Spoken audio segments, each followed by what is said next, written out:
우리에게는 재충전이 필요하고 쉼이 필요합니다. 오늘 본문에서 바로 그런 쉼이 필요했던 한 사람이 등장하고 있죠. 그 사람 바로 선지자 엘리야였어요. 오늘 우리는 로뎀나무 아래에서 지쳐 무너진 이 엘리야의 모습을 통해서 하나님께서 낙심하고 침체한 사람을 어떻게 어루만지고 회복시키는지, 그리고 이 성과와 경쟁 시대 가운데서 살아가는 우리에게 참된 쉼이 무엇인지를 살펴보는 시간 되시기를 주님의 이름으로 축복합니다. 오늘 본문에서 엘리야는요, 이 로뎀나무 아래에서 완전히 탈진된 상태로 쓰러져 있어요. 심지어 그는 죽기를 원합니다. 성경에서 이 죽음을 보지 않고 하늘로 올라간 두 사람이 있는데 바로 에녹과 엘리야지 않습니까? 그 중에 엘리야는 누구보다 능력의 선지자였어요. 오늘 본문 바로 앞 열왕기상 18장은 성경 전체에서도 가장 손에 꼽히는 극적이고 위대한 승리의 장면을 보여주고 있죠. 이 갈멜산에서 엘리야 한 사람과 바알과 아세라 선지자 850명의 대결을 펼칩니다. 제단을 쌓아놓고 3년 반 가뭄 속에서 하늘에서 불을 내리는 신이 참된 신이다, 능력 대결을 펼쳐요. 850명의 바알 선지자들은 그들의 규례대로 칼로 자신의 몸을 베어가면서 자신들의 신의 이름을 불렀지만 하늘에서 불이 내려오지 않았죠. 아무런 응답도 없었습니다. 그러나 엘리야가 기도하자 하늘에서 불이 내렸어요. 그리고 제단과 물과 돌까지, 재물까지 다 불태워버렸습니다. 그 광경을 본 이스라엘 백성들은 진짜 여호와가 참 하나님이다 라고 고백했죠. 그리고 이 바알 선지자들은 기손 시내에서 다 죽임을 당합니다. 그뿐입니까? 이 3년 반 동안 내리지 않던 비가 이 엘리야의 기도를 통해서 다시 내렸어요. 그 엄청난 순간마다, 승리의 순간마다, 기적의 순간마다 누가 있었습니까? 항상 이 엘리야가 있었어요. 우리가 잘 알고 있는 엘리야, 이 엘리야는 선지자 중에 선지자였고 능력의 선지자였습니다. 그런데 그런 엘리야가 지금 모든 의욕을 잃고 죽고 싶다라고 말하고 있어요. 우리가 알던 모습과는 너무 다른 모습입니다. 도대체 왜 이런 일이 일어난 것일까요? 갈멜산에서의 승리 후 한 달도 아니고 1년도 아닙니다. 그 승리 다음 날에 일어난 일이 오늘 본문이에요. 이 엘리야는 너무나 충격적인 소식을 듣습니다. 우리 열왕기상 19장 1절 2절 말씀을 우리 한 목소리로 읽겠습니다. 아합이 엘리야가 행한 모든 일과 그가 어떻게 모든 선지자를 칼로 죽였는지를 이세벨에게 말하니, 이세벨이 사신을 엘리야에게 보내어 이르되, 내가 내일 이맘때에는 반드시 내 생명을 저 사람 중 한 사람의 생명과 같게 하리라. 그렇게 하지 아니하면 신들이 내게 벌 위에 벌을 내림이 마땅하니라 한지라. 이 북이스라엘의 여왕이었던 이세벨은 참으로 악독한 여인이었어요. 그는 북이스라엘 왕 아합에게 시집 오면서 자신이 섬기던 바알과 아세라 신앙, 이 우상 신앙을 이스라엘로 들여온 장본인입니다. 수많은 하나님의 선지자가 이 이세벨에 의해서 죽임을 당했어요.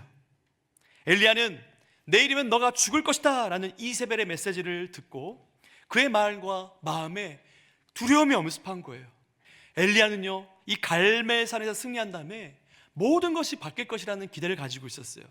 이스라엘 백성들이 하나님만이 참 신임을 보았기 때문에 그들이 모든 우상을 버리고 하나님께 돌아올 것을 기대했죠. 그러나 어떻습니까? 현실은 전혀 달랐어요. 그가 꿈꾸던 변화는 오지 않았죠. 장비 미래는 앞이 보이지 않았어요. 오히려 깊은 안개 속에 갇힌 것처럼 느꼈습니다. 아무리 애써도 바뀌지 않는 현실 앞에서 그는 속절없이 지금 무너진 것이에요. 이제 그 갈멜산 승리와는 너무나 다른 정반대 엘리야를 한번 보실까요? 우리 3절과 4절 말씀도 한 목소리로 읽겠습니다. 그가 이 형편을 보고 일어나 자기의 생명을 위해 도망하여 유다에 속한 브엘세바에 이르러 자기의 사원을 그곳에 머물게 하고 자기 자신은 광야로 들어가 하룻길쯤 가서 한 로뎀나무 아래에 앉아서 자기가 죽기를 원하여 이르되, 여호와여 넉넉하오니 지금 내 생명을 거두시옵소서. 나는 내 조상들보다 낫지 못하나이다 하고, 엘리야는 두려움에 사로잡혀 자신의 생명을 보존하기 위해서 도망칩니다. 그가 얼마나 두려워했는지요, 그가 갔던 곳을 보면 알 수가 있어요.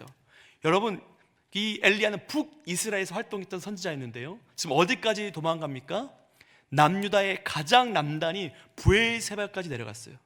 그것도 모자라서 또 어떻게 하죠? 거기서 또 하룻길을 더 광야의 깊은 곳으로 도망가고 있습니다. 엘리야가 믿음이 없는 사람입니까? 그렇지 않죠. 신약의 야고보 사도는 이 엘리야가 기도하자 3년 6개월 동안 비가 오지 않았고 다시 기도하자 하늘에 비가 내렸다라고 말해요. 그리고 나서 야고보 사도는 엘리야에 대해서 야고보서 5장 17절에서 이렇게 우리에게 말하고 있죠. 같이 읽겠습니다. 엘리야도 우리와 같은 사람이었습니다. 성경은 우리에게 무엇을 말해주고 있죠? 위대한 믿음의 사람도 지칠 수 있고 무너질 수 있고 쓰러질 수 있고 도움이 필요하다는 사실을 우리에게 보여주고 있어요. 엘리야는 자기 사환을 이 브엘사바에 남겨두고 자기 혼자만 광야로 들어가요. 지금 엘리야는 누구와도 함께 있고 싶지 않았던 거예요. 여러분, 열왕기상 17장에 보면 이 엘리야가 아합에게 몇 년 동안 비가 내리지 않을 것이다 라는 예언한 뒤에 요단 동편 그릇 시내가에 숨습니다. 그때도 숨었어요. 근데 양상이 다릅니다. 그때 하나님은 까마귀를 보내셔요. 그리고 아침과 저녁으로 빵과 고기를 공급해 주셨습니다. 그때 엘리야는 무엇을 느꼈죠? 하나님의 공급하심, 하나님의 돌보심, 하나님을 향한 신뢰가 깊어지는 시간이었어요. 그러나 지금은 달라요. 이번에는 혼자 있는 시간 속에서 엘리야의 마음이 하나님을 향한 신뢰가 아니라 원망과 서운함으로 채워져 있어요. 엘리야는 지금 공간적으로도 고립되어 있고 정서적으로도 완전히 고립되어 있는 상태입니다. 게다가 엘리야는요, 육체적으로 극도로 지쳐 있어요. 여러분, 이러한 영적인 침체, 우리 육체적인 상태와 결코 분리되지 않아요. 피곤함이 누적되고 잠을 자지 못하고 바쁘고 분주한 삶이 계속되면 누구에게나 영적인 침체는 찾아와요. 그리고 그 끝에 사람 차라리 죽고 싶다라는 생각도 하게 마련이죠. 여러분, 사실 자세히 들여다보면 이 엘리야 행동은 앞뒤가 맞지 않는 것 같아요. 이세벨의 위협을 듣고 살기 위해, 목숨을 부지하기 위해 지금 브엘사바 광야까지 도망쳤지 않습니까? 그런데 지금 뭐라고 얘기하고 있어요? 하나님 앞에서는 내 생명을 거두어 달라고 말하고 있어요. 정말 죽고 싶었으면 굳이 그렇게 먼 길을 도망칠 필요가 있었을까요? 아니잖아요. 어떻게든 살고 싶어서 도망쳐 왔는데 문득 돌아보니 혼자만 남은 것 같은 느낌이 들죠. 여러분, 믿음이 있다고 해서 죽고 싶다는 감정이 들지 않는 것은 아니에요. 포기하고 싶다는 생각도 들지요. 너무 힘들면 누구나 그렇게 됩니다. 너무 낙심하면, 너무나 침체되면 그렇게 될 수 있어요. 우울증이나 깊은 낙심 가운데 있는 사람들은 현실을 왜곡해서 보거나 부분만을 보고 전체를 판단하는 경우가 많죠. 그렇다고 해서 그 사람의 생각을 모두 쓸모없다고, 쓸데없다고 치부해버리면 그 사람에게 회복은 일어나지 않아요. 여러분, 사실 엘리야는 혼자 남은 것이 아니었어요. 열왕기상 18장에 보면 오바다라는 인물이 등장합니다. 그는 아합 왕, 이 악한 왕 아합 왕의 국내 대신이었어요. 그런데 성경은 그를 어떻게 평가합니까? 여호와를 지극히 경외하는 자다라고 평가하고 있어요.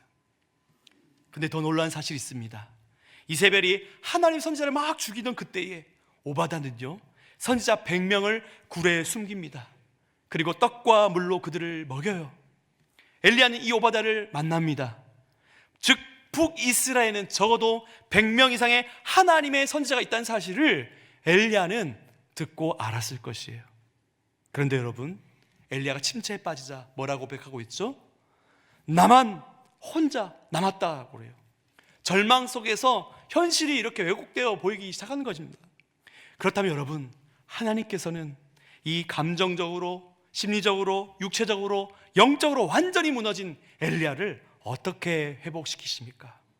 놀랍게도 하나님은 가장 먼저 그를 먹이십니다. 우리 열왕기상 19장 5절에서 8절 말씀을 저랑 여러분이 한 절씩 교독하겠습니다. 제가 읽겠습니다. 먼저, 로뎀 나무 아래에 누워 자더니 천사가 그를 어루만지며 그에게 이르되 일어나서 먹으라 하는지라. 본즉 머리맡에 숯불에 구운 떡과 한 병 물이 있더라. 이에 먹고 마시고 다시 누웠더니 여호와의 천사가 또다시 와서 어루만지며 이르되 일어나 먹으라 내가 갈 길을 다 가지 못할까 하노라 하는지라. 이에 일어나 먹고 마시고 그 음식물의 힘을 의지하여 40주 40야를 가서 하나님의 산 호렙에 이르니라. 아멘. 여러분, 이것은 매우 중요한 메시지예요. 하나님은 인간을 흙으로 지으시고 그 코에 생기를 불어 넣으셨죠. 인간은 영혼과 육체가 함께 있는, 함께 이루어진 존재입니다. 영혼만 중요한 것이 아니에요. 그렇다고 육체만 중요한 것도 아닙니다. 영혼이 병들면 육체가 무너지고 육체가 무너지면 영혼도 함께 흔들려요. 그래서 하나님은 엘리야를 회복시킬 때 가장 먼저 잠을 재우시고 먹을 것을 주시고 물을 주셨어요. 건강한 회복은 결코 믿음 없는 행동이 아니에요. 오히려 하나님이 기뻐하시는 회복의 시작인 것입니다. 하나님은 음식과 잠으로 엘리야를 회복시킨 뒤에 그를 어디로 인도하시죠? 호렙산으로 인도하세요.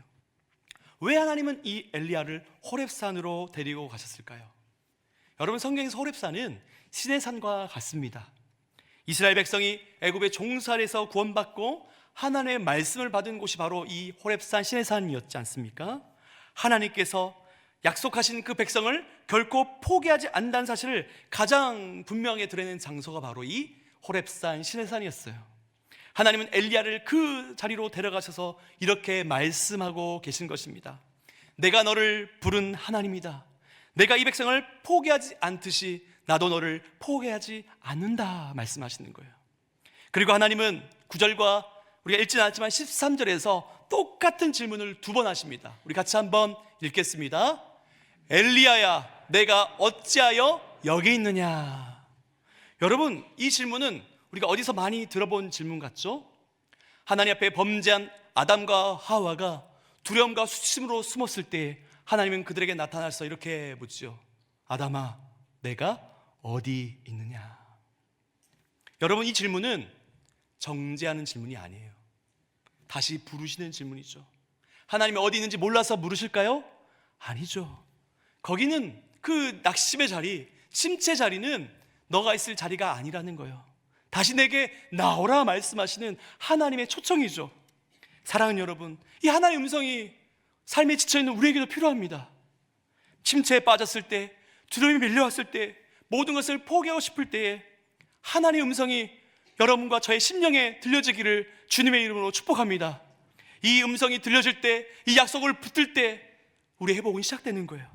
오늘 이 예배 가운데, 우리의 심령 가운데 우리를 다시금 회복시키시는 하나님의 음성이 들리기를 주님의 이름으로 축복합니다.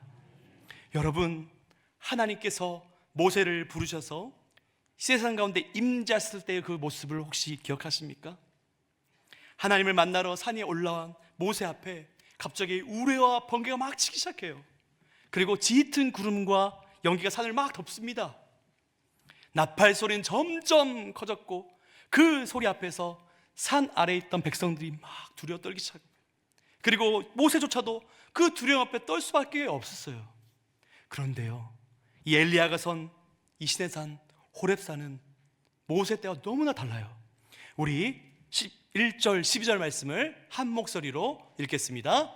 여호와께서 이르시되 너는 나가서 여호와 앞에서 산에 서라 하시더니 여호와께서 지나가시는데 여호와 앞에 크고 강한 바람이 산을 가르고 바위를 부수나 바람 가운데 여호와께서 계시지 아니하며 바람 후에 지진이 있으나 지진 가운데도 여호와께서 계시지 아니하며 또 지진 후에 불이 있으나 불 가운데에도 여호와께서 계시지 아니하더니 불 후에 세미한 소리가 있는지라. 아멘. 바람이 불었어요. 지진이 났습니다. 불이 지나갔습니다. 그러나 하나님은 그 요란한 현상 가운데 계시지 않았죠. 모든 것이 지나간 뒤에 엘리야는 불을 삼키는 무서운 공포의 음성이 아니라 사람의 마음을 어루만지는 세미한 음성을 듣습니다.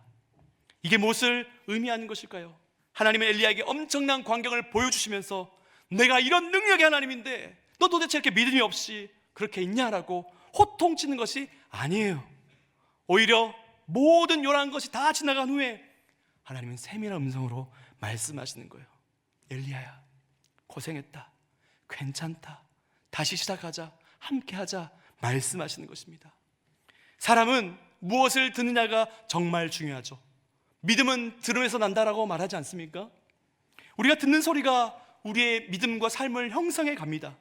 하나님을 대적하는 이 시대의 시대 정신과 사조와 이데올로기와 가치관과 행동 방식을 계속 들으면 그것들이 우리를 지배하게 되죠. 또 우리 안에 있는 이 부패한 본성의 소리들, 옛사람의 성의 소리들을 듣게 되면 우리는 하나님이 기뻐하시고 온전하신 뜻보다는 내 욕망 앞에, 정욕 앞에 무릎 꿇고 결국 하나님이 기뻐하지 않는 죄를 선택하게 맙니다. 이런 세상의 소리와 부패한 본성의 소리 가운데 영향을 받으면 우리는 계속해서 침체에 빠질 수밖에 없는 것이에요. 마틴 로이드 존스 목사님은요, 우리에게 이런 말을 남겼는데요, 제가 읽도록 하겠습니다. 영적 침체는 자기 자신의 생각을 하나님의 말씀보다 더 신뢰할 때 생기는 영적 질병이다. 내 자아가 나에게 말하게 두지 말고 하나님의 말씀이 나에게 말하도록 해야 한다. 엘리야가 내가 널 반드시 죽이겠다는 이세벨의 소리를 듣고 두려움이 엄습해왔죠. 마찬가지예요. 우리도 이 세상의 소리, 이 부패한 내 본성의 소리, 그 소리가 하나님의 음성보다 크게 들을 때 우리는 낙심하고 두려워하고 침체될 수밖에 없는 것이에요. 그러나 우리 안에 말씀하시는 그 성령님의 세미한 음성, 괜찮아, 내가 너와 함께한다, 다시 일어나자 말씀하시는 하나님의 음성이 들려올 때 우리 삶의 회복이 시작되는 것이에요.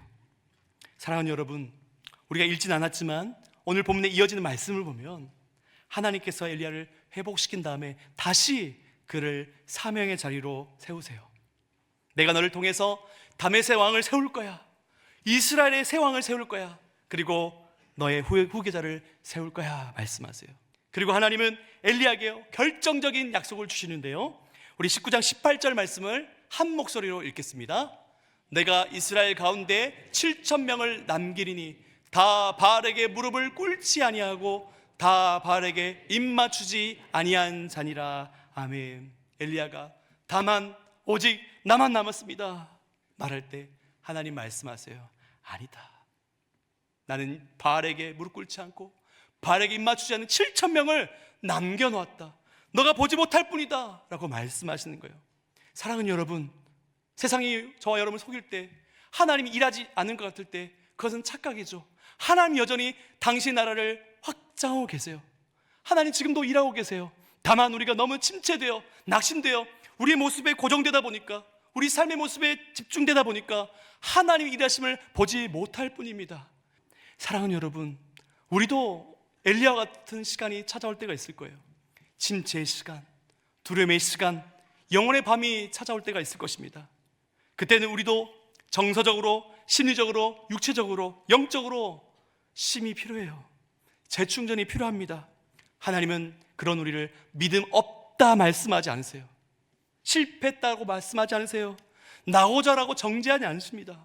하나님은 우리를 정죄의 대상이 아니라 회복의 대상으로 보세요. 하나님은 우리를 지으셨기에 우리를 너무나 잘 아십니다. 저마다 각자의 가장 좋은 길로, 좋은 방식으로 우리를 회복시키기 원하시고 다시금 우리를 하나님의 사명의 자리로 세우시기 원하시는 분이 바로 우리 아버지세요. 그렇게 사랑하는 여러분, 우리가 먼저, 우리 편에서 먼저 하나님의 손길을 거부하지 마시길 바라요. 스스로 정죄하지 마세요. 죄책감에 눌려 수치심에 빠져 자포자기하지 마십시오.